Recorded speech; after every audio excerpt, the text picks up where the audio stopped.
Senhora Presidente, senhoras e senhores deputados, discutimos hoje iniciativas legislativas que apresentam várias fragilidades e algumas delas são fragilidades idênticas. Desde logo, a grande incongruência entre aquilo que está na exposição de motivos de ambas e as soluções que depois são apresentadas, que de facto nada têm a ver umas com as outras.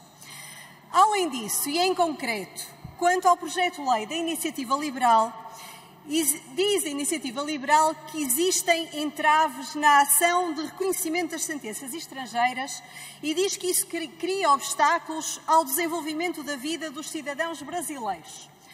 Primeiro erro, senhores deputados, a lei não pode ser feita para cidadãos particulares de um determinado país. A lei é geral e abstrata e este é o primeiro erro e a primeira crítica.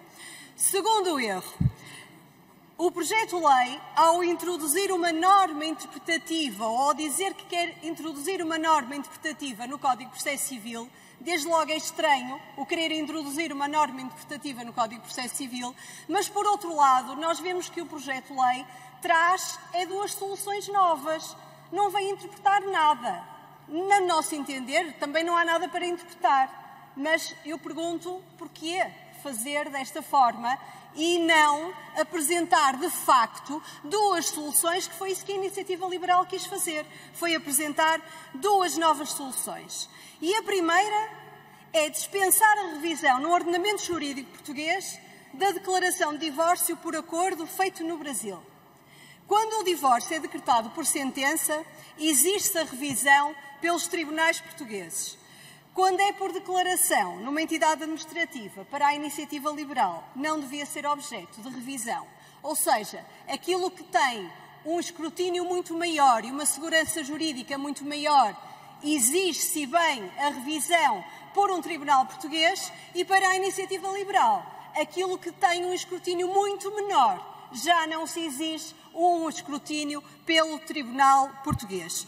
E, portanto, senhores deputados, quer a sentença, quer a escritura de divórcio que existe no Brasil, quando por mútuo consentimento, têm naturalmente o mesmo valor jurídico. São decisões sobre direitos privados que devem ser tratadas da mesma forma e assim tem sido pelos tribunais portugueses e, por isso, o PSD não pode concordar com mecanismos que afastem a segurança jurídica do processo de revisão de sentenças estrangeiras. Relativamente à outra solução que a Iniciativa Liberal propõe, e que por isso também não tem nada de interpretativo, é que uma escritura de união estável no Brasil seja equiparada a uma sentença de divórcio. E isto, com o devido respeito, não faz qualquer sentido. E não faz qualquer sentido, desde logo, porque o regime de união estável, que é o regime que existe no Brasil, não é um regime similar à união de facto que existe em Portugal. E dou apenas um exemplo. O regime de união estável no Brasil confere direitos sucessórios. Em Portugal isso não existe. Desde logo por aqui.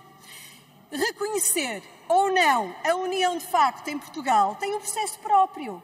E é um processo próprio que está previsto no Código de Processo Civil e que deverá continuar a aplicar-se. E, portanto, não vemos razão nenhuma para fazer esta equiparação que tem problemas sérios do ponto de vista do direito substantivo.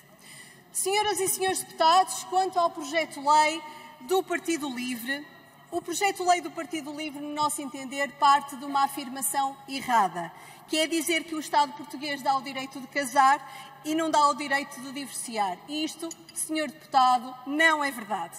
Quem casa em Portugal e cujo casamento não é reconhecido no seu país de nacionalidade, também não precisa do divórcio porque lá não é casado e, portanto, não tem que ser divorciado.